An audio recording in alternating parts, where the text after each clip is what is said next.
Hello, everyone, and welcome to today's webinar. I'm Charlene Lancaster, Assistant Science Editor for The Scientist, and I'll be moderating our discussion. Today, our speakers will explore how advanced 3D human brain models are helping researchers uncover treatment strategies for complex neurological conditions. They will discuss developing prion-infected cerebral organoids and brain microphysiological systems and how these models can accelerate drug discovery and translational research. Before we begin, I'd like to thank our sponsors, Biodium, Taconic, Aviva, and Inventia Life Science for supporting today's webinar. We like our webinars to be interactive. We encourage you to send us your questions or comments at any point, and our speakers will address these during the Q&A session following the presentations.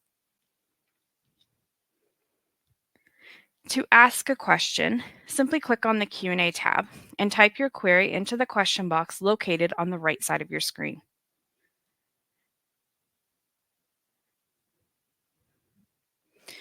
Our sponsor has provided us with some helpful resources related to today's webinar, and we've posted these in our handout section on the right side of your screen. You can access and download these documents at any time during the webinar. If you've minimized the Q&A panel, simply click on the blue chat button in the bottom right corner to bring it back. This webinar will be archived on the Scientist website, and we will send you the link via email within a couple of days. Please note that you will not be able to download the presentation slides. And with that, let me introduce our first speaker. Cathryn Haigh received her PhD in biochemistry from the University of Bath in 2006. To continue her research on prion diseases, she relocated to the University of Melbourne as a senior research officer in the Department of Pathology. She subsequently held positions as an honorary research fellow at the Mental Health Research Institute of Victoria, a senior research fellow in the Department of Medicine at the University of Melbourne, and a senior scientist for the Australian National CJD Registry. Haigh also managed the prion containment facility within the Melbourne Brain Centre.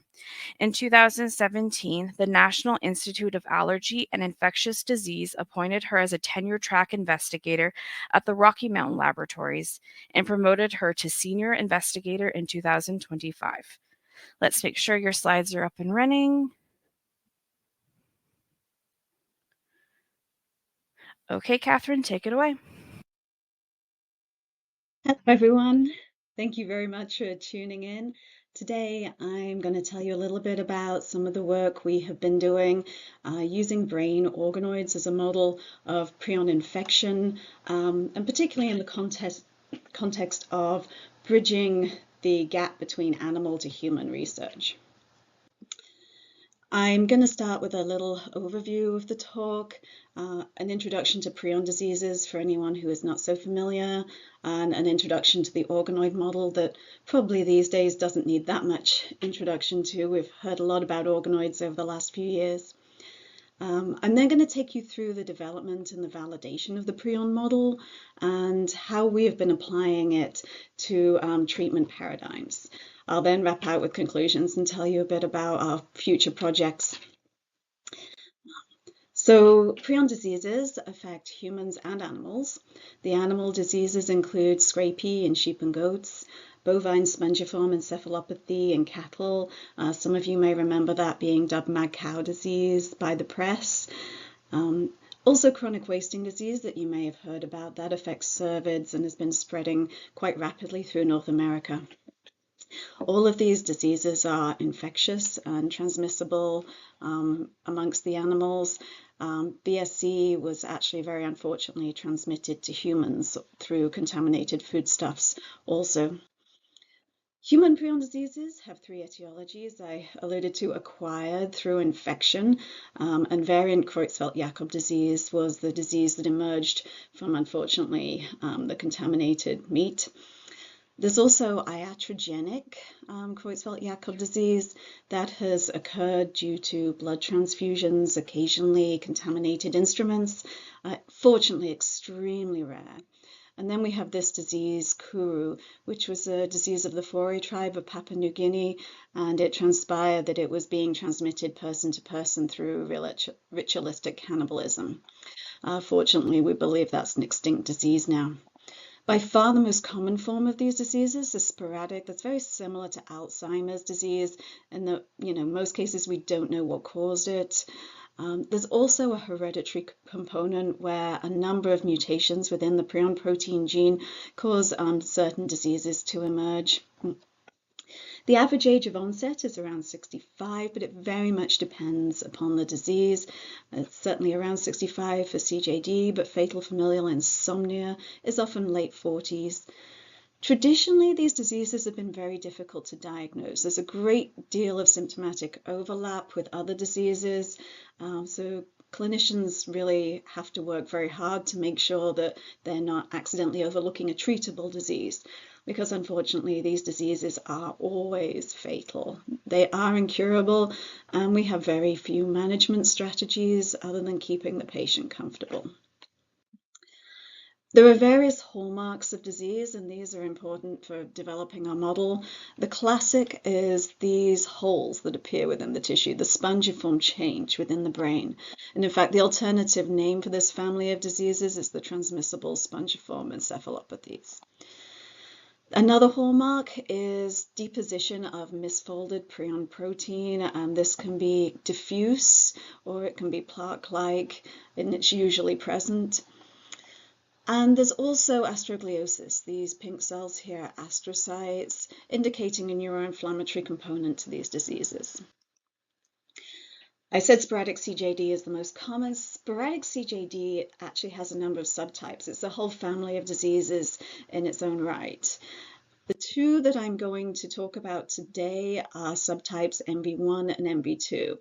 Now here, the MV actually refers to a polymorphism that occurs at codon 129 of the gene, which could be a methionine or a valine, homozygous, heterozygous, and heterozygous is what we're looking at here.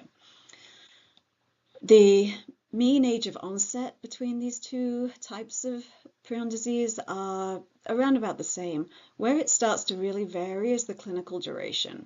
The type 1 disease goes on, well, it's very, very rapid, whereas the type 2 disease can progress for several more months. They also have a different presentation. Type 1 disease is predominantly cognitive with some visual signs, whereas the type 2 disease is predominantly ataxia. They will have progressive dementia eventually, but they won't have any visual signs. The agent that causes these diseases, these agents are called prions. That term was coined by Stanley Prusiner as a shortening of proteinaceous infectious particles. The prion is a misfolded conformer of a normal cellular protein, the prion protein, occasionally called the prion precursor protein.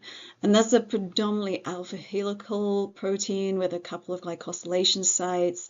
It's anchored to the outer leaflet of the plasma membrane by a GPI anchor, and it has a very, very long flexible tail. This is a truncated image. The tail actually goes out to amino acid 23. During disease, whatever the trigger, it changes conformation into these somewhat flattened conformers. And you can see that's quite different. But once it's assumed that conformation, it's able to recruit the normal form of the prion protein and convert that into prions also. And in doing so, this fibril grows, and you can see it's elongated here, possibly twisting the membrane. And it's this that we are detecting in these brown aggregates of misfolded prion protein. There are a lot of unknowns about these diseases. We do not know how this propagation of the misfolded conformer actually causes cellular toxicity and how neurons die. It could be a corruption or a gain of function. It could be a loss of the normal protein. It could be both, could be neither. We also don't know what makes some brain regions and cells more susceptible than others. What we believe is that small changes in this conformation are what encode those different subtypes. These small changes seem to allow the prions to attack some cells more than others. Therefore, the different brain regions get damaged. But we really don't understand how that is encoded in subtle shifts of the shape. We don't know what the normal function of this protein is, which is somewhat infuriating since it's one little protein. We also, and quite critically, don't know how to intervene in any way that is meaningful for patients. And that's what we are hoping that these models will be able to bring to the table. There are a few prion disease indicators that we have to look at in our models. One of the things about these diseases is that when that protein misfolds, it becomes highly resistant to protease digestion. So we can actually identify the protein's presence using a proteinase K digest, which then allows us to visualize only the misfolded protein. And of the subtypes we're using, this is subtype 1 and this is subtype 2. Biochemically, the difference here is a very, very tiny shift in mobility. We also have an assay that was developed more recently by Byron Cowie's lab called the real-time quaking-induced conversion assay. Now, this assay utilizes the ability of the misfolded protein to recruit and change the normal protein. So here we can put our sample of unknown prions into this mixture with recombinant protein that is normally folded. If there are prions in here, they're going to start misfolding this protein. We increase the speed of this reaction with heat and cycles of shaking and rest. And also included in this reaction is thioflavin T, a fluorescent probe, which is only fluorescent once it's intercalated in the amyloid fibrils.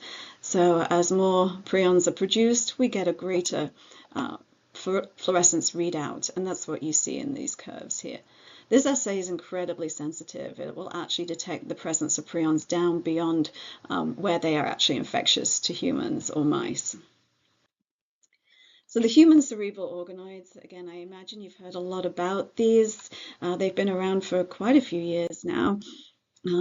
We use the human cerebral organoids as described in the original protocol by Madeleine Lancaster and Jürgen Noblich. This produces miniature brain tissues that resemble aspects of the brain.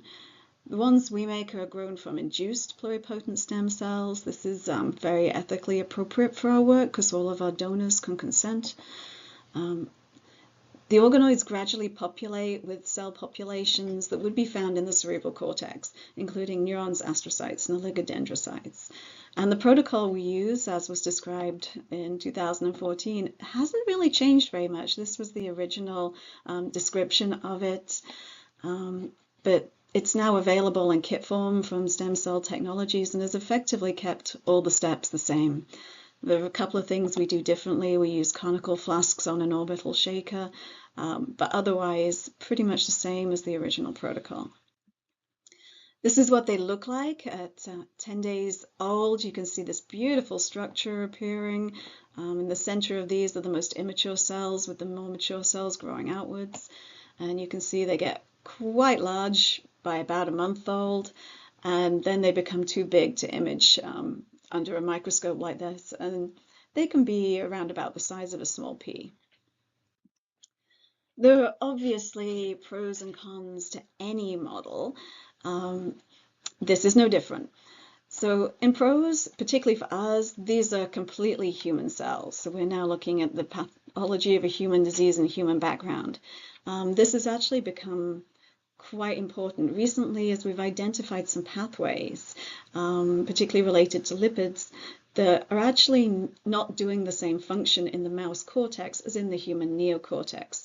So having that human-mouse bridge, we are hoping it really will bring some important information to the table. They have this 3D self-structuring organization, and for models such as ours, where we're looking at transmissible protein, that it's meeting another protein and misfolding it, having that three-dimensional structure we think is very important.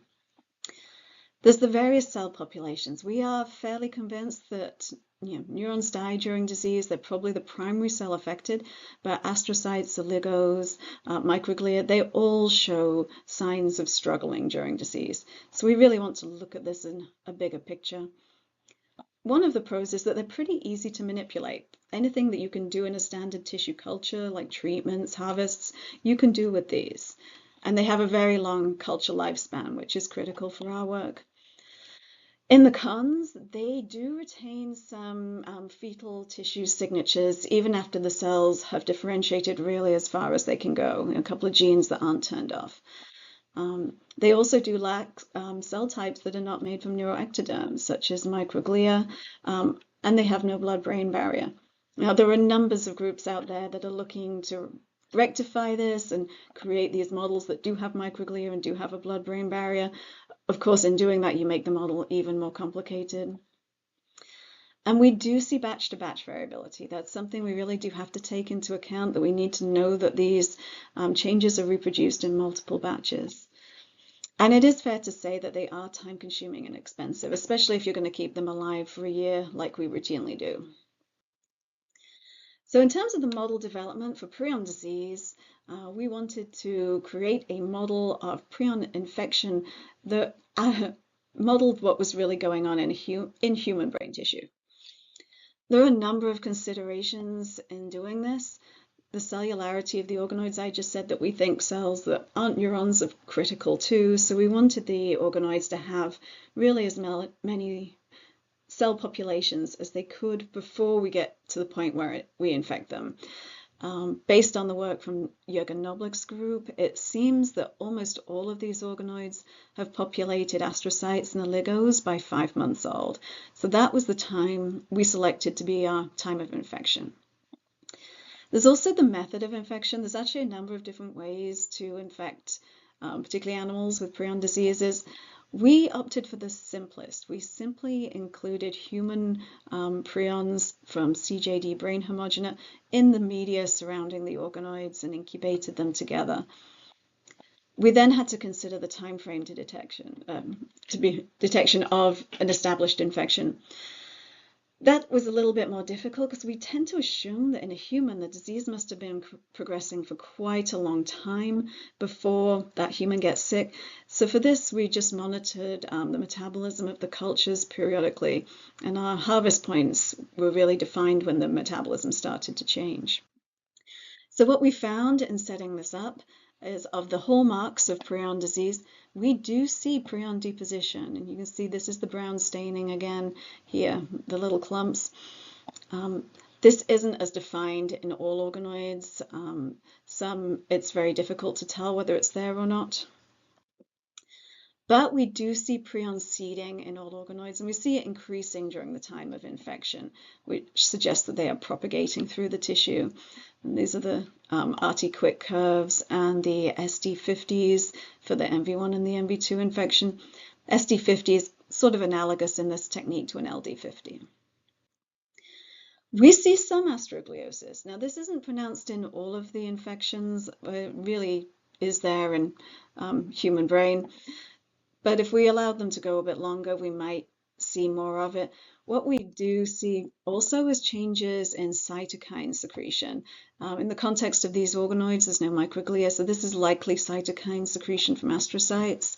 And this is over time, with this early time point really reflecting the response to inoculum or residual leftover cytokines. So by this point of disease here, this is the organoids responding to the inoculum and to the disease progression. And this particular cytokine was really exciting to see up because this is up in type 1 SCJD brain. The indication from all of this as well was that we would probably be able to model the differences between the different subtypes. And that is really exciting because there has been no way to do that in a human tissue up until now. And one more critical thing. Neuronal dysfunction. Neurons become dysfunctional and die in this disease, and we needed to know that we would be able to see how they were functioning as disease progressed. To do this, we use multi-electrode array plates. So this is a form of electrophysiology where you overlay your organoid onto these electrodes and you can monitor the electrical activity. And they fit into the wells of a plate here, like so. This is the readout that we get. The individual little red lines are spikes. That's sort of indicative of an action potential. Where you see slightly thicker red line, that's a local network burst. So several neurons are communicating on a single node. Where you see these blue lines, that's a network burst. So that's being detected across several different nodes. What you can probably appreciate fairly quickly, even just looking at the raw data, is that we see a significant decline in neuronal function on infection, and it's generally really quite pronounced by 180 dpi. Just one more thing in terms of validating the model, we had to know that what we were producing in the organoids really did reflect what we were putting in, what we were infecting them with in the first place. One of the lucky things about prion disease is because they are infectious, we can infect mice. And our mice have extremely reproducible incubation periods and pathology. So it's a great way to check you really have the prion you think that you're going to have. So we took the CJD brain homogenate prions, and then we took the organoid propagated prions, and we injected them into the brains of humanized mice. We actually had to do a couple of passes because organoids have a much lower level of infection than a whole human brain homogenate. But what we found was that the type 1s, here you can see the mice with the brain homogenate and with the organoid homogenate overlay absolutely perfectly. And it's very close for the type 2s, a bit more wibbled because they live so long before they come down with disease. And over here, this is the deposition of the protein again. In the type 1s, it's much more diffuse, and that's what we saw for the organoids. In the type 2s, it's much more plaque-like, florid plaques, as in very similar to what we see in Kuru. And you can see that scattered through the brain, and that was also exactly what came out of the organoid.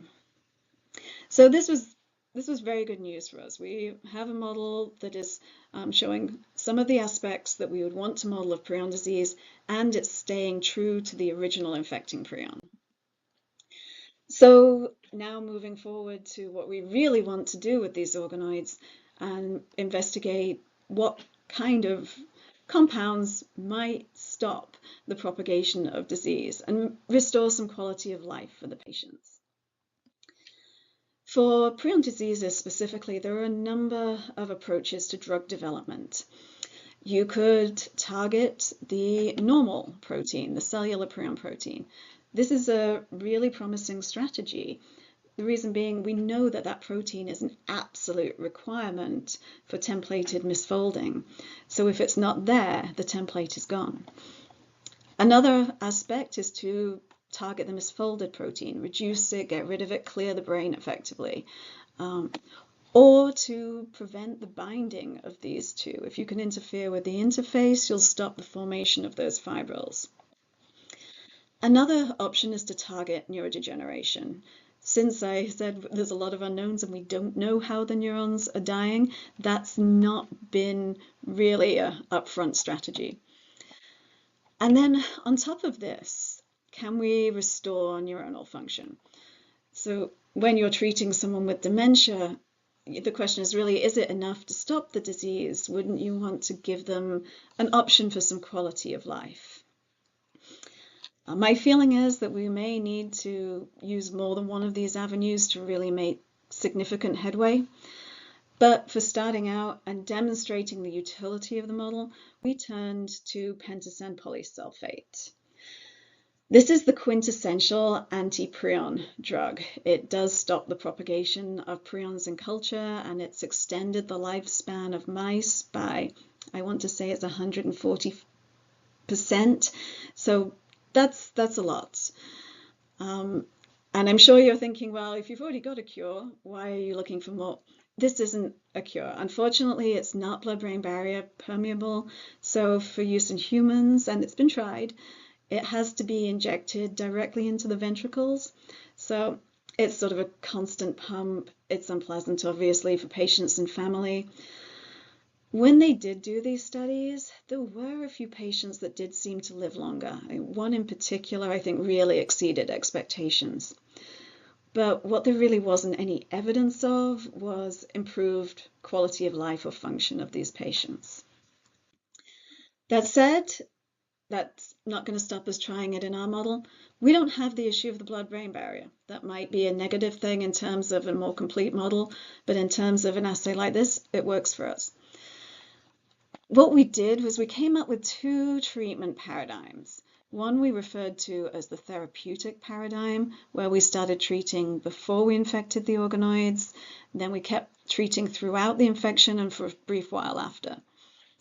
So this, as a prophylactic, we're thinking of it in terms of the genetic patients, people who have a mutation that predisposes them to disease, and they may want to start taking a drug before the disease onsets in the hope that they can push out that time and maintain a longer period of enjoyable living.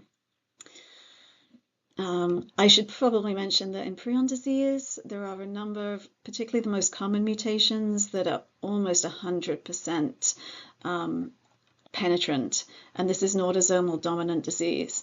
So those people really are living with a sword over their head. The other protocol we did was what we referred to as our therapeutic protocol. This time we infected the organoids, we allowed them to begin accumulating the prions, and then we came in with the drug and treated for 4 weeks. And at the end of this, we collected them all up to look for the markers of disease. Here I am only showing you the prophylactic experiment, the therapeutic experiment. And the reason being is because the results were identical. So you see with the mock control versus the drug, a significant decrease in the RT-quick ST50s, the seeding activity. That is maintained onto a final harvest. And this is the Western blotting for that proteinase K resistant protein. You can see here it started to accumulate, but where we've treated, it's not there. This is almost a couple of logs difference. So that is really quite significant for slowing the disease. But, and of course there is always a but in science, we did not see any evidence of improved electrophysiological function. And so here is the spike rate, the indicative of action potentials. And these are the normal brain homogenates. This is the matched time points of the CJD. They're only slightly decreased now. This is earlier in infection. But they show no response at all to the pentosan polysulfate. Interestingly, the controls, they actually increase their activity in response. We don't know whether that would be a good thing or not, but either way, there is no change that occurs when we treat the CJD infected organoids. So that's a little disappointing, but it might explain why it really hasn't had the effect in people that we really were hoping to see. So our next big task is really, can we improve neuronal function? We don't know. The pentosan polysulfate certainly suggests we could improve it in healthy people, but we really don't know if we could improve it in the context of disease at all.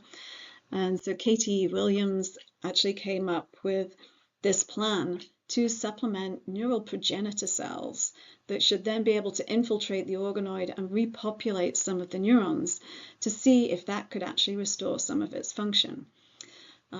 This isn't a totally crazy approach. Very similar neuronal grafting has been tried in Parkinson's disease, in at least one patient that I know of, and it did produce promising results. So we went ahead, we differentiated progenitor cells, we left them out to 90 days now, so really quite infected at this point, and then we seeded those cells in and left them out to 180 dpi. And the results are not enormous, but they're significant. Here we see the drop in activity in the CJD infected in both the spike rates and in the bursts. And we see after the MPCs have been added to them and given time to integrate, that decrease is gone. They have actually come back up to normal function. So this may not be the way to go. It's not obviously going to be a high throughput, it could be a personalized care, but it is the proof of concept that we can increase the functionality within that human tissue if we approach it the right way.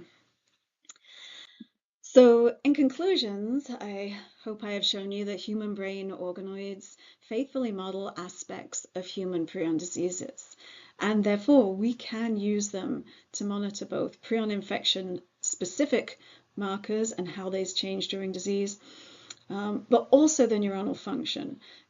With the ultimate ideal being finding a treatment or a combination of treatments that stops the disease but also restores some cognitive power for those patients. I also put in brackets here, I haven't discussed it, but this is actually a pretty good model to see any long-term toxicity. One, because we're taking the organoids out so far, but because they're so highly structured, if a low level of toxicity starts to creep in, you will actually see them change morphology and fall to pieces. So our current directions, the way that our lab is going now, what we're looking at, we currently have 2 lead compounds that we are testing for 2 different collaborators. I don't want to say what they are because I think it's too early and I don't want people rushing out to try and find a miracle cure that doesn't exist. But both of these have been especially interesting because they have reduced the pace of the disease markers, and they have improved the neurological function by electrophysiology. One of them in particular we're quite excited by because not only does it cross the blood-brain barrier, well, both are orally bioavailable, but this particular compound crosses the blood-brain barrier and will get into the brain directly, so that would not involve horrible brain pumps. It's also the kind of compound that could be administered with a secondary compound that hits a different pathway. So we're cautiously optimistic that we can take this forward and that we ultimately will have a model that adds to our repertoire of models, adds to the mice, to the standard lines, in such a way that when we pull all this information together, we will hopefully be able to find something that's got a high chance of working in a patient. And so there I would just like to round out acknowledging the people who did the work and helped me with the work. This is my lab on the right-hand side here, and they're a fantastic group of people. Their names are all in italics here. I just want to point out a couple of people who did a lot of work on this, particularly Brad Groveman, who was on this project from the very beginning and was instrumental in taking the organoids forward to be a treatment model. Katie Williams, who is a very talented cell biologist. She did the neural progenitor project, and she looks after all of our cultures, all of our maintenance. And this is Samote Foliaki. He is our resident expert in electrophysiology, doing all of our multi-electrode array analysis on these cells for us. Everyone here has helped. They're all incredibly valuable to us. I am funded by the National Institute of Allergy and Infectious Disease and also by the Creutzfeldt-Jakob Foundation. And thank you all very much for listening. Thank you, Cathryn. Now let me introduce our next speaker. Lena Smirnova is an assistant professor in the Department of Environmental Health and Engineering at the Bloomberg School of Public Health at Johns Hopkins University. She leads the Education and Microphysiological Systems programs at the Center for Alternatives to Animal Testing. She has joint appointments at Johns Hopkins School of Engineering and Georgetown University. Her group develops new methodologies for developmental neurotoxicity testing and studies gene-environment interactions in autism. Smirnova promotes the idea of organoid intelligence as a new field to explore cognition using in vitro brain models, particularly brain microphysiological systems. She is a co-organizer of series of microphysiological systems conferences and was a founding president of the International Microphysiological Systems Society. Let's just make sure your slides are up and running.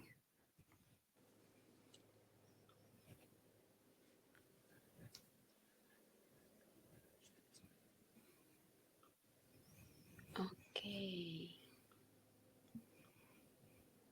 Perfect. I can see it. Okay, Lena, you can take it away. Can you also hear me okay? Yes, we can. Perfect. Well, thank you very much for the introduction, and happy to be a second one because a lot of us already explained what our brain microphysiological systems are, what the brain organoids are, and why they're important to study disease or chemicals and drug safety. So, but just to kick off my talk, I would like to remind you that why we actually doing those type of things, why we're developing new approach methodologies, also called NAMs, or why we're developing brain organoids or other type of organoids. So if you look on this chart and the amount of money in years which go into development of one single drug, going through drug discovery to all the way through clinical trials, it will take you up to 15 years and 4 to 11 billions of dollars. And a lot of them are actually failing their clinical trials, right? So I'm not saying that only preclinical studies which lead to that, but a lot of factors which lead to the drug failure. And then one of the things is outdated technologies such as animal experiments, which are not predict human physiology very well. And this is where we are coming in, trying to improve these preclinical testing strategies. The same in the chemical industry, when you look into the environmental chemical assessment, which are usually guided studies following OECD test guidelines, you see that when you look through acute toxicity testing, carcinogenicity, reproductive toxicity, repeat dose, the reproducibility between the species, let's say how mice would predict drug, is quite low. And if you look in the complex endpoints such as reprotox and developmental toxicity, mice will predict rat by 60%. So we don't expect that they will predict human health any better.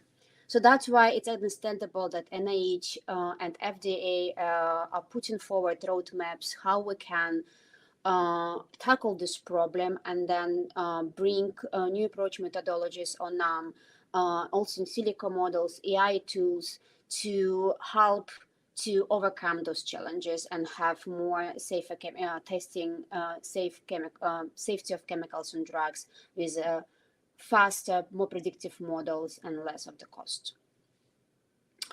And so what we see in our regulatory toxicology space is a paradigm shift. Yeah, so we're moving away from animal testing, which were considered gold standard for very long, for obvious reasons such as low predictivity for humans because of the interspecies differences, relative low throughput, cost and time consumption, but also ethical concerns. If you look into surveys from general public, you will see that actually the perception of general public is quite unanimously that they would like to move away from animal testing and use new approach methodologies. But we cannot replace them with just a simple cell culture models as a monolayer cultures. If you look in traditional cell cultures, which are two-dimensional petri dish with cells, they also come with their limitations. Artificial settings, no tissue architecture, no organ functionality, low density, no cell interactions, and so on and so on. So we don't want to do something like that, yeah, to replace a whole body animal test with something very simplistic. That's where the microphysiological systems comes into place, where we really try to recapitulate better organ functionality and architecture.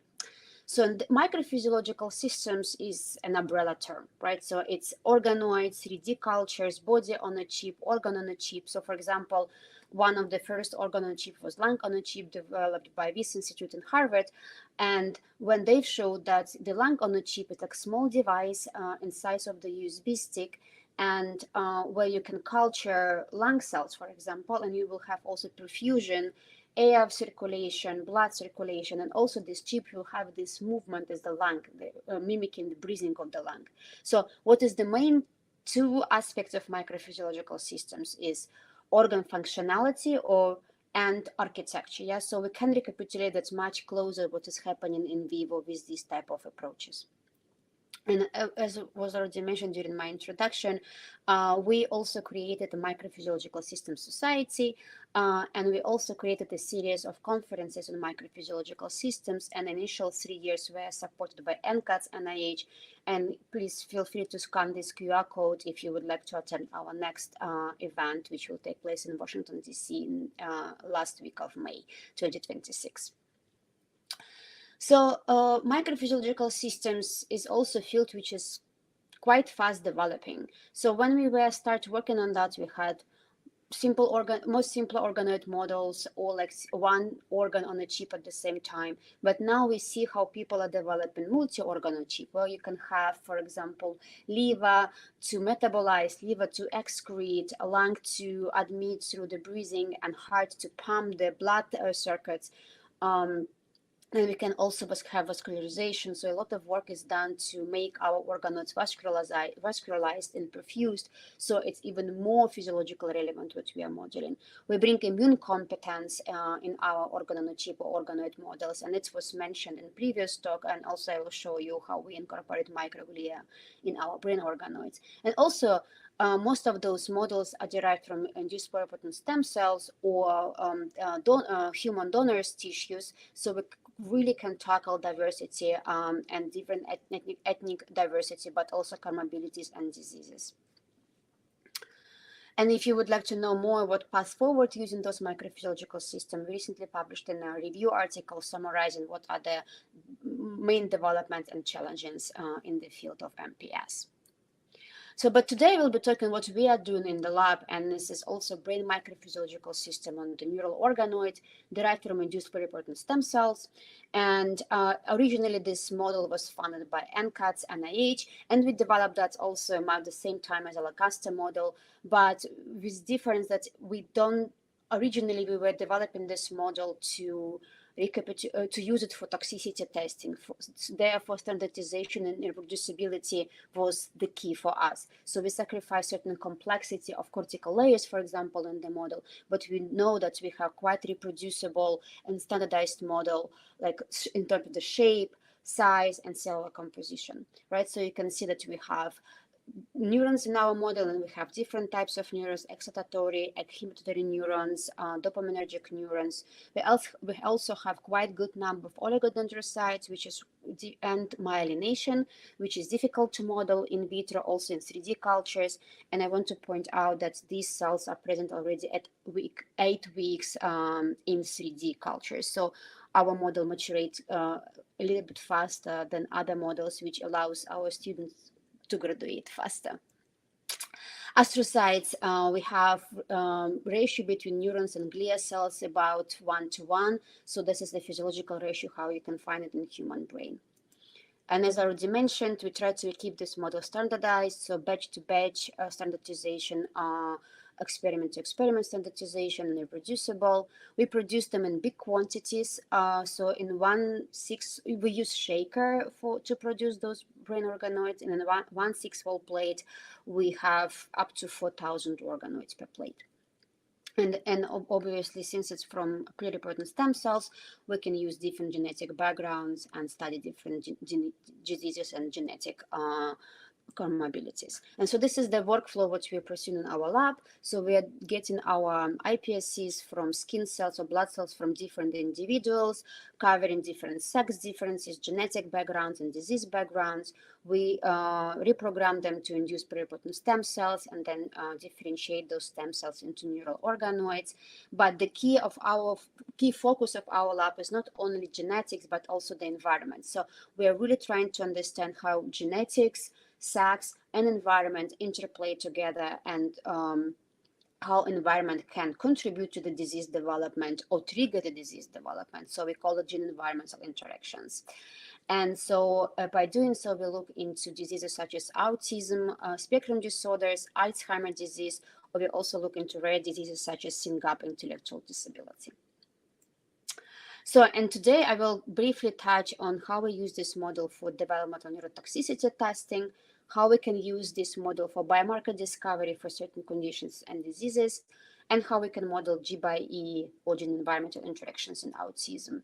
And lastly, I will show you our more recent developments, how we try to bring this model to the next level of complexity by looking into cognitive functions in vitro.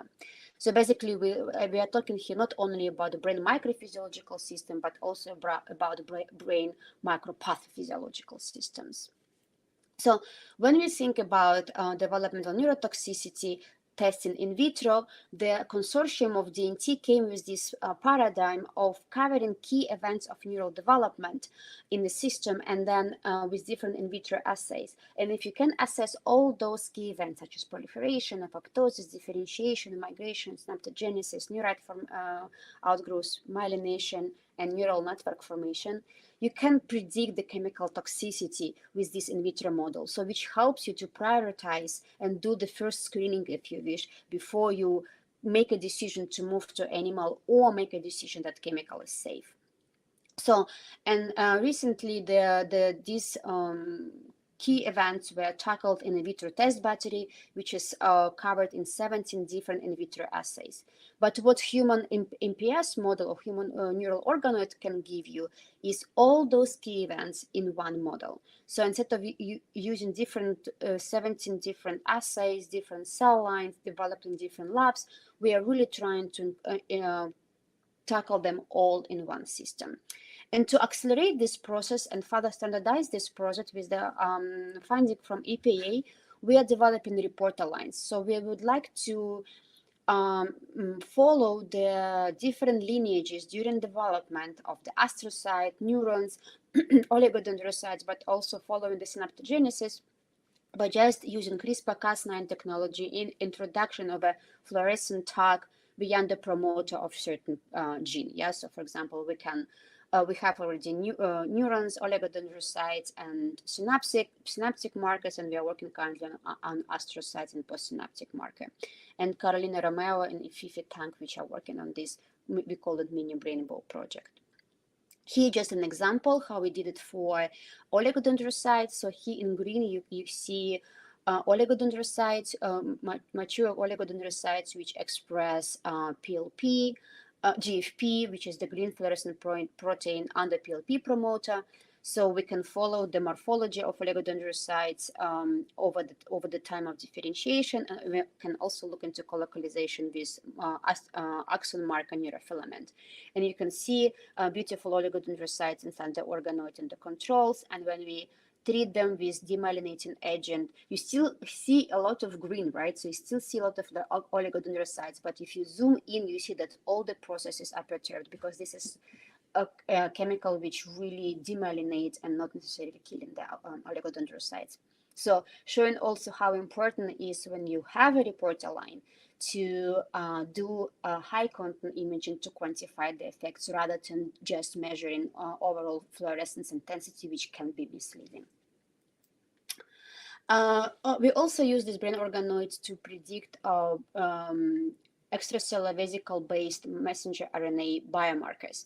So, and this is a busy slide, but I will try to guide you through. If you would like to have more information, this study was published last year, and Sarvan Sabunsian was also one of the leading authors on this publication. So what we've done, we looked into the RNA expression, RNA sequencing. We did RNA sequencing from brain organoids, but also we extract RNAs, we extract extracellular vesicles or exosomes from our cultures. And as you know, extracellular vesicles are tiny particles which are actually free floating particles in any biofluids in your body, but also they obviously are released also by the cell culture in the medium. And this is the membrane which encapsulates different messenger RNAs, gene material, and also some proteins. So you can extract those extracellular vesicles and run RNA sequencing on those. And first, what we found that extracellular vesicles messenger RNA profile was actually quite similar to those from the cells, which is also a logical conclusion, but we did see some differences, suggesting that certain transcripts are really produced to be secreted. And just to know that extracellular vesicles, or AVs, are used by your organs to communicate from organ to organ. So this is active communication tool between our organs. But what is the challenge with extracellular vesicle research for biomarkers specifically is specifically for the brain, or actually for any organ, but brain specifically, how when you extract the extracellular vesicles from the blood, for example, from the patient, how can you identify organ specific EVs, right? So how can I say that this particular EV is coming from the brain? And there were some proteins markers suggested, but they were recently under scrutiny, and then more and more need was clear there to identify how can we pull out the brain specific EVs. And also it's very important because most of the EVs in the blood will be produced by the blood cells. So a fraction of organ specific EVs are rather small. And so Sarvan came with this great idea because he's also working with pregnant people and studying postpartum depression. So he had blood samples from those people during the pregnancy and after child was born. And he said, okay, that's now an ideal setting where I can look and can find placenta-specific extracellular vesicles, right? So, and he went first online to the protein atlas and looked for placenta-specific genes, identified a set of placenta-specific genes, and then we assessed this gene expression in AVs during the pregnancy and after child was born. So basically, with expectation that all those genes which are specific for placenta will be present during the pregnancy, but will be absent after birth. And that's, we identified 28 placenta-specific genes, which exactly follow this pattern. So they were absent after child was born. We said, okay, that's a great strategy to move forward and to look for other organs. And we did the same for brain-specific genes. And we identified 181 brain-specific genes, and from which circulated in the blood EVs. And then when we compare these blood-specific transcripts, we found that 140 of those were also present in the EVs of our brain organoids. To conclude, so our brain organoids EV profiles are quite close recapitulating which we can find in human blood. And that allows you to use the brain organoid as the brain surrogate. So you can then look at the same patient, have blood samples, and extract PBMCs from this blood, reprogram them to iPSCs, and then derive your brain surrogate tissue in the absence of access to the human brain tissue. So now I will shift gear to the model of the autism and gene-environmental interactions. So probably you know that autism is an interesting condition which accelerate and increase over the last decade. If you can see the survey years, and this is CDC reports from 2000 to 2024. In 2000, we had a prevalence of 1 in 150 children born in US. Now we're talking about 1 in 34. And of course, if to a certain extent as diagnostic and criteria, but it cannot be only explained by diagnostic or genetics. And it's also not only environment. So that's why we think that the gene-environmental interactions, which plays a role here. And we started that in a bigger consortium, working together with also epidemiologists such as Heather Falk and Cristina Lata-Costa, who are leading this big GEA Autism Excellence Center here at Hopkins. And our role in this consortium is to when they identify from epidemiological studies certain correlations between genetics and environment, which are positive for autism spectrum disorder, our role is to test those correlations in vitro. And so we look into different genetic backgrounds, such as 16p11.2 deletion, SYNGAP1 mutation, and also polygenic region burdens. And we look for environmental components such as air pollution, inflammation, and heavy metals. We also introduced sex components, so looking into sex differences in vitro models, but I omit this for this talk to save time. So basically, Alex is working on modeling maternal inflammation and how maternal inflammation during pregnancy, whether it's any G by E occurring there. And for that, we look into the copy number variant in chromosome 16. And this deletion is very interesting because you can see that 55 individuals with this deletion will be completely asymptomatic. And those which have symptoms, some of them would have seizures, Some of them would have autism, some of them will have both, but it's really a phenotypically heterogeneous condition. And this is where we think that environment can play a significant role to put individuals on a different side of the spectrum. And to model the maternal inflammation, we treat our brain organoids with pro-inflammatory cytokines. We also give them fever and also Tylenol as modeling if mother would have an influenza, let's say, during the pregnancy. So for that, we incorporated microglia in our brain organoids, and you can see here beautiful ramified microglia sitting inside the organoids.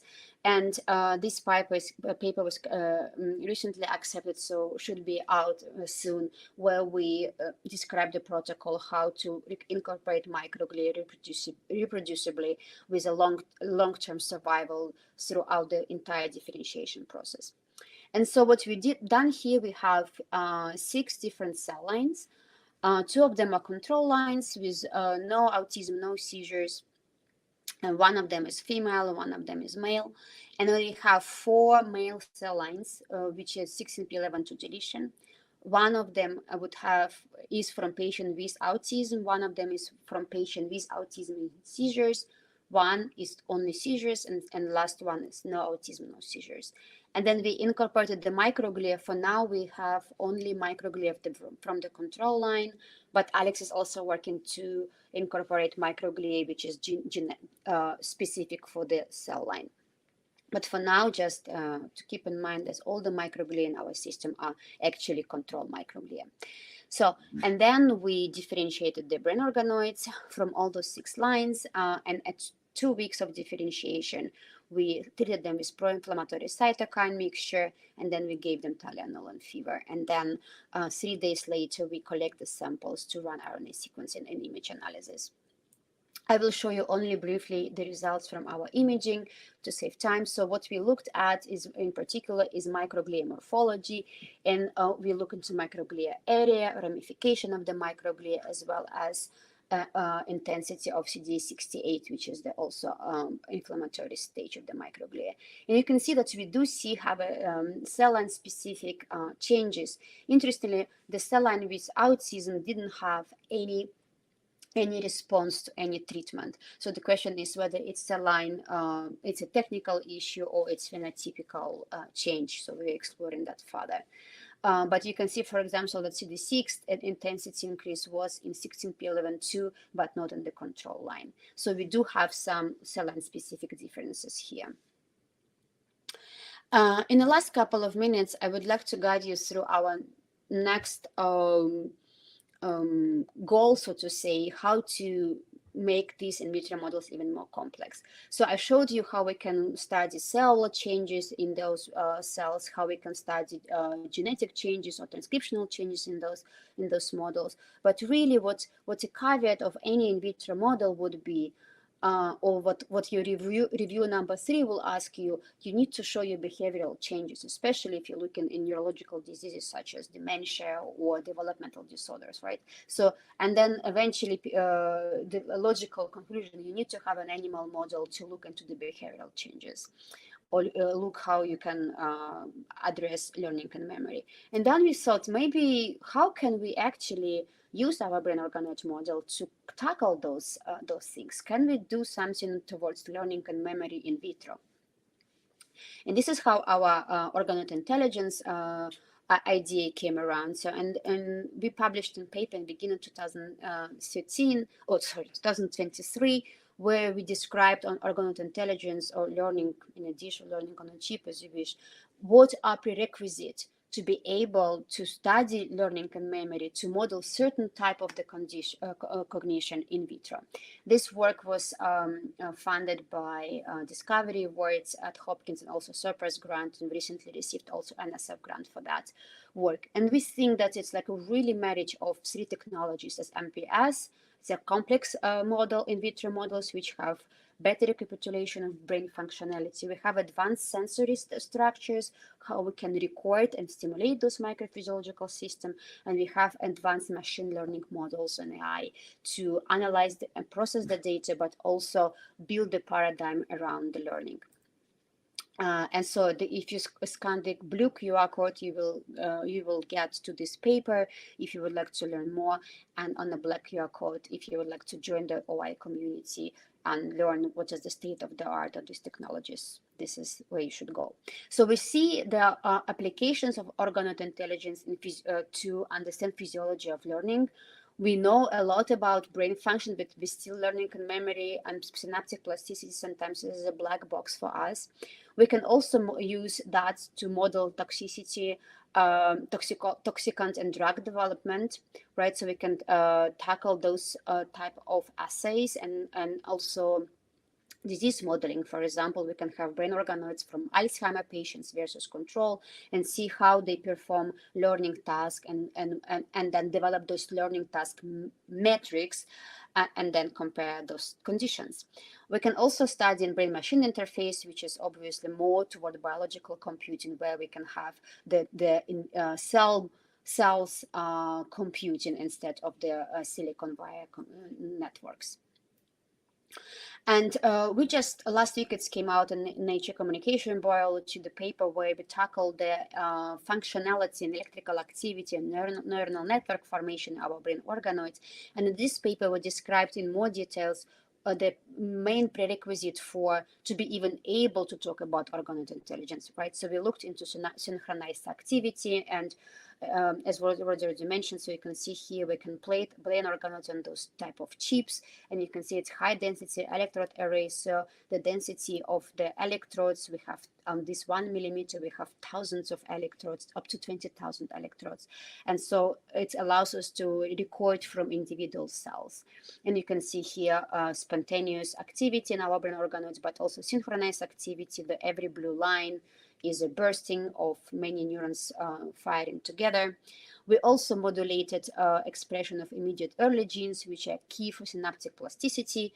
We showed that our organoids are capable of synaptic plasticity. We also demonstrate with increased age, the connectivity is changing, and also brain organoids are reaching stage of criticality, which is very important in our brain function as well. So it's a stage where the least energy consumption occurs and it's more effective functionality. We also demonstrated short and long-term potentiation and depression. And so, and that is the first step. And currently what we are working on is putting these brain organoids in so-called open and closed loop experiments. So basically to try to teach them something. And you can see on this cartoon that this is the brain organoid is sitting on the microelectrode arrays, so connected to the electrodes, and we provide them with a variety of different signals which were encoded in electrical stimulation signals, and then we measure the output, and then we decode this output, and this is we call open loop, and then based on the output we can feed the signal back and close the loop and see this model more as a reinforcement learning. And as I already mentioned, by doing so, we can have chemical modulations, like, for example, drugs or neurotoxicants, but we can also apply it for different diseases, such as intellectual disability or dementia. So, and this is the preliminary data on our open loop experiments. As I already mentioned, we have a task. So in here, we're feeding brain organoids with certain mathematical models. So basically, we expect the brain organoid to predict the waveform of this mathematical equation. And you can think about brain, in this sense, you can think about brain organoid as a pond, right? So, and then if there is a wind blowing, certain waves, water start to be more turbulent. And what you're trying to understand, you don't try to understand what exactly happening is this turbulence, but how the patterns are changing. And this is exactly what we're recording. And based on these patterns, we can predict the next second activity of this brain organoid, showing that they can learn. And then this, it's a complex graph, but you can see that when we stimulate with more electrodes, so this is the orange is activity of the organoid, and blue line is the pattern we are trying to predict. And with more training and more electrodes involved, we have brain organoids quite well predicting the form of this wave. And we use that also to demonstrate how the brain organoids can learn in open loop stimulation under exposure to domoic acid. Domoic acid is a very well-known toxic compound which is produced by algae. And so during the algae bloom season, the shellfish would consume these algae and you will consume the shellfish, and this is how humans become exposed to domoic acid. And domoic acid is mimicking activity of glutamate neurotransmission, so it's really extremely neurotoxic acutely. But we are looking here in the long-term exposures. Again, brain organoid allow you to do those type of experiments where expose brain organoids to lower dose over the 4 weeks of differentiation, and you can see that our higher dose domoic acid exposed organoids were failing to predict this waveform of in open loop setting.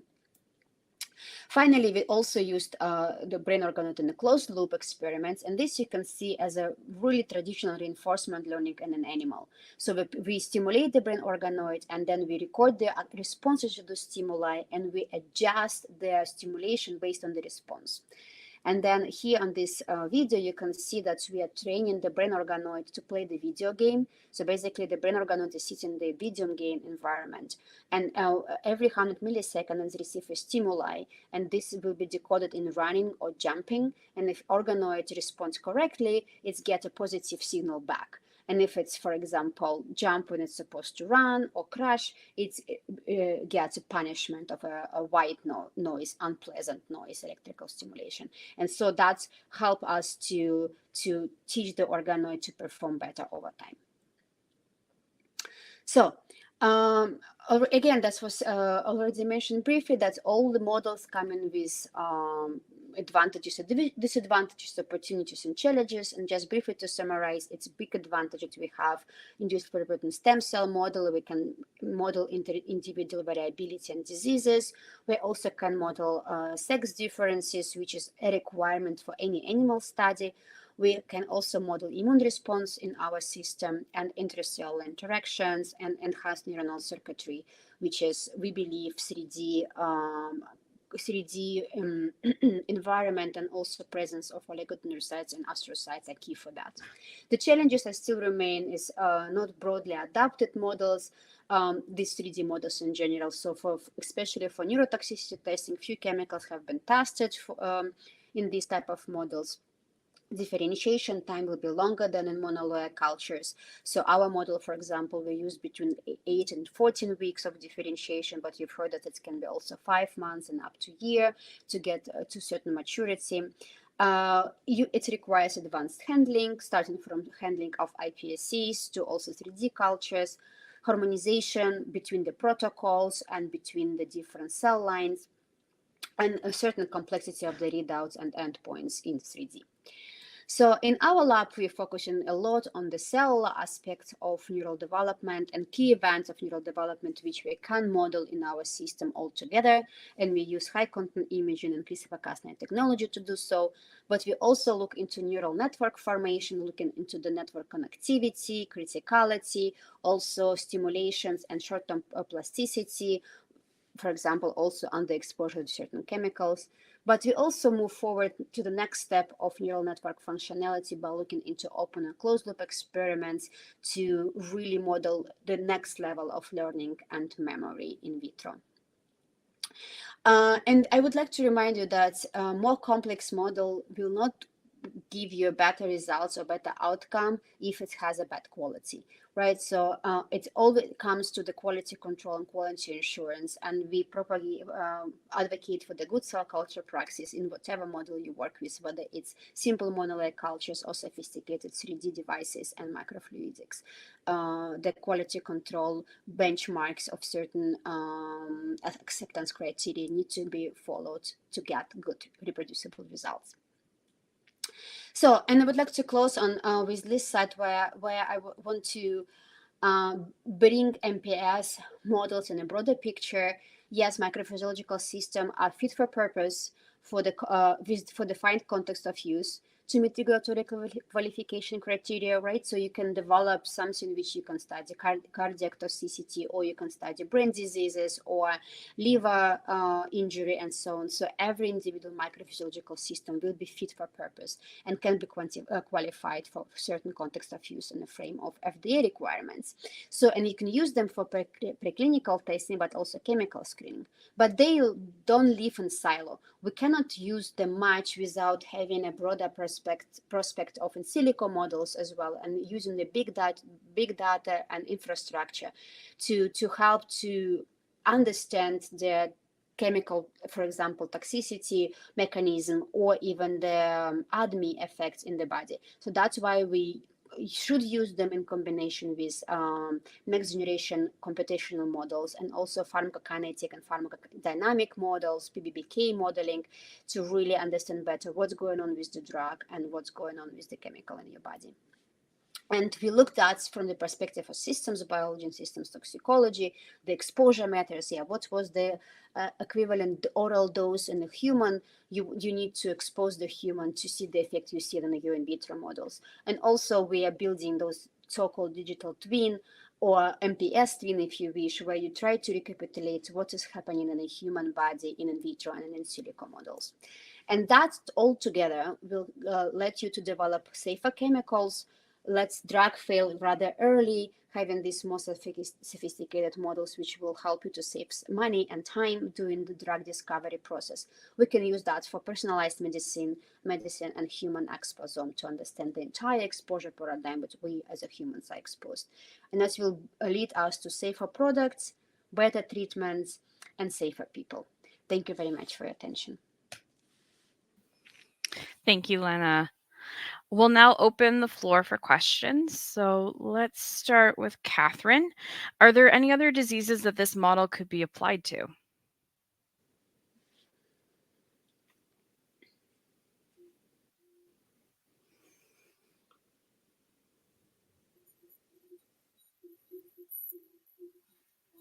I can't hear you, Cathryn.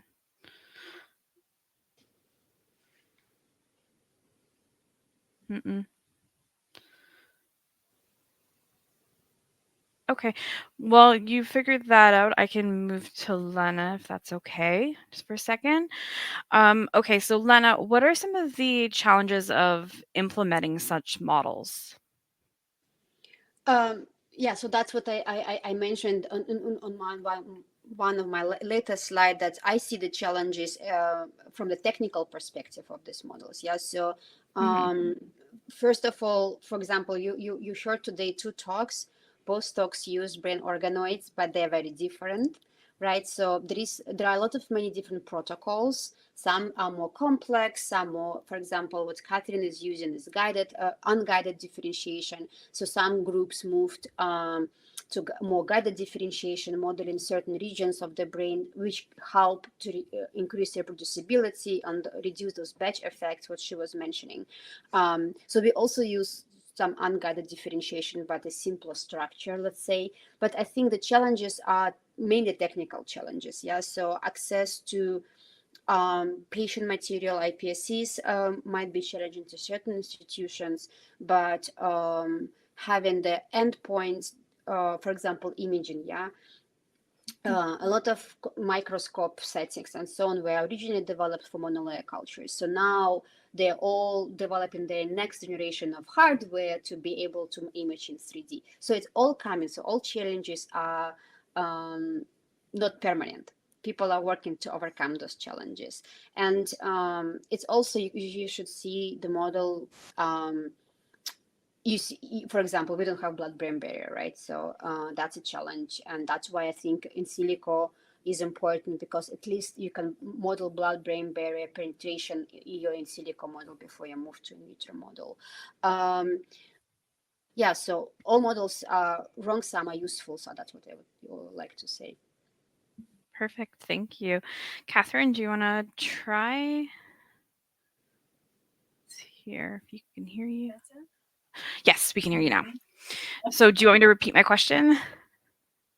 I think the question was other uses of the model. Yes.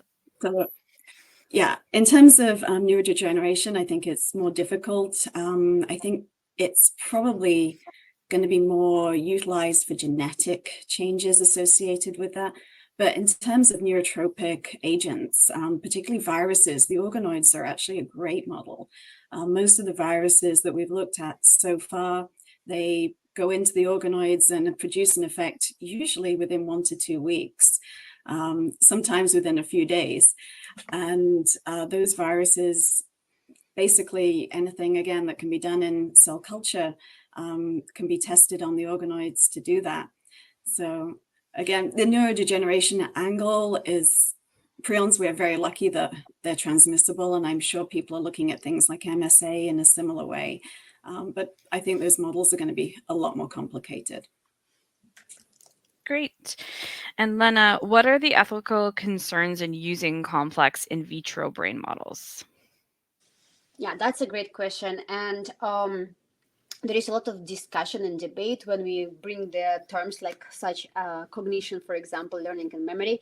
And to overcome that, we have in our approach embedded ethics in the work. So if you again go to this organoid intelligence paper we published in Frontiers in Science in 2023, one of the chapter is really talking only about ethical considerations, and we have ethicists on board following closely our developments to make sure that's it's ethically acceptable. We're also conducting the survey to see what is perception of maybe general public on this type of research. But I need to clarify that when we talk about learning and memory, when we talk about cognitive functions, this is far away from how the cognition occurs in humans, right? So we are trying to recapitulate molecular and cellular mechanism of these cognitive functions, right? So talking about synaptic plasticity, this closed loop experiments, and everything is in a network in a ball of cells, how the neurites are connecting. So we don't have consciousness, we haven't seen any pain signs of pain presence of pain receptors, for example, or that models have feeling the pain. But we are very conscious about when you make your in vitro model more and more complex, you have to develop certain standards, right? So how you develop standards, ethical standards to do animal experiment, eventually or for example, how you develop standard to use stem cells, right? So from diverse donors. So potentially these complex models might require development of certain ethical standards every researcher needs to follow doing this type of research. Fantastic. And Cathryn, you mentioned before, I think, that the organoids retain fetal features. So can they be made more adult-like? Oh, I can't hear you now. What? Again? No? Now I can hear you. That is strange. It is very strange. So I think that's the $1,000,000 question, because we really want to use these to look into diseases that affect older people. We don't know if those residual fetal features will complicate the interpretation of the results. There are a lot of groups, I believe, looking at ways to age them. We've tried things like stressing them. I think one of the models uses, I think it's lamin A, which causes a disease of premature aging. And I'm very curious to see what the results of that will be when it's known. But I do think that is a really critical question, and I would like to see more development going on in that area. Great. And I'll stay with you, Cathryn, if that's okay. Can you combine this organoid model with a blood-brain barrier organoid to make it an assembloid, which includes the blood-brain barrier? Definitely, yes. That we haven't done it. Obviously, other groups have been working on those models.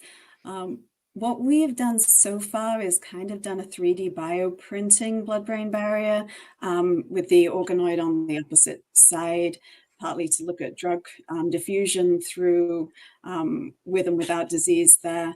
But that's very, very early work. So yeah, not really fully integrated, but I know that other groups have done that, and it's certainly possible. Fantastic. And Lena, you use microglia in your organoids, I believe. But did you assess differences in synaptic architecture given the role of microglia in synaptic sculpting? Right. So we are currently doing that. So we are establishing the to look into synapses, we need some advanced imaging. So we're using expansion microscopy to look into synapses. And Alex, who is working on microglia, is currently doing that. So hopefully I will be able to answer that in a while. But what we've seen so far, when we add microglia, we do see changes in spontaneous electrical activity. And it looks like the network is maturating faster in the presence of microglia in comparison to those without microglia. Interesting. And Cathryn, have you tried integrating microglia into your organoids? We have. The challenge we have is that our model, looking at prion disease, it's such a long disease duration, and we tend to find that we lose numbers of microglia. In mouse models of disease, the microglia are actually neuroprotective. So we see if microglia are ablated in mice, the disease progresses much, much faster. In the organoids, it's been really difficult to tell really how much of a role they're playing, simply because the numbers do decrease substantially over the duration of our infections. Okay. And I think we can probably apply this to both of you. So larger organoids show a necrotic or hypoxic core. From your experience, when does this become a concern for data quality, and how do you typically address it? Either one can start. Well, I can quickly start because this is one of the reasons why we keep our organoids around 500 microns, so that we don't have a necrotic core in our system. We also recently published, it's now under review in bioarchives, we have a computational modeling of the necrotic core, so basically how you can overcome that and which cell culture conditions you can use to minimize that. And then I think Cathryn has a larger organoid. She can speak about necrotic core. Yeah, we do see necrotic cores in the larger organoids. In terms like the bioinformatics, yeah, we certainly try and take that into account, modeling out cells that are necrotic rather than actually disease affected. But it is a bit of a challenge, particularly when they get quite old. So yeah, it's something we have to take into account across our controls as well. Okay. And Cathryn, if you add these NPCs to rescue, so they're saying if when you add the cells to rescue the NPCs, would they also get infected with the prion protein? Yes, they will. One angle on that is that you could knock out the prion gene in the cells that you're adding, so effectively taking away the substrate for conversion. Again, that's been done in mice, and they did both the wild type normal expressing cells and the knockout, and basically found that the grafts were really as efficient in both. That might be because a mouse doesn't live as long as a human, so in a human, it may be the case that the disease would eventually take hold in those neurons.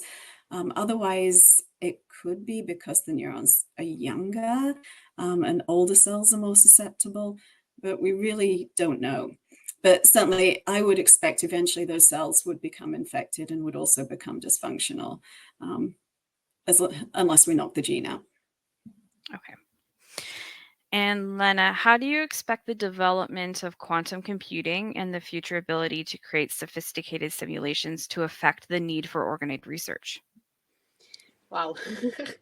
I'm not working on a quantum computing, and probably this is the question to our partners at APL, Applied Physics Laboratories, which have those type of work. So what we are doing is more, you can see it's a biological form of neuromorphic computers. So I think for neuromorphic computing, potential of the brain organoids use it can be like we can inform a better neuromorphic computer by modeling network in the organoids. Also, the idea what we put together is, which is like pie in the sky, obviously, is to have completely cell driven computer. So basically the entire computing will be done by the cells and not by the wires, let's say. But it's obviously more sci-fi. But when I see how organoid and organoid chip technologies are developing, I think the limit is the sky, so we can do that. But I cannot comment on quantum computing, unfortunately. Fair enough. And Cathryn, can neuronal functions be improved? I believe they're asking, given the cells derived from the NPCs will eventually be infected. I think it's along the same lines. Will it's the function Yeah, I think that's actually the same improve? question. Yeah. Okay. Yeah. Then one of the things was, can you think of a way your protocol become high throughput then?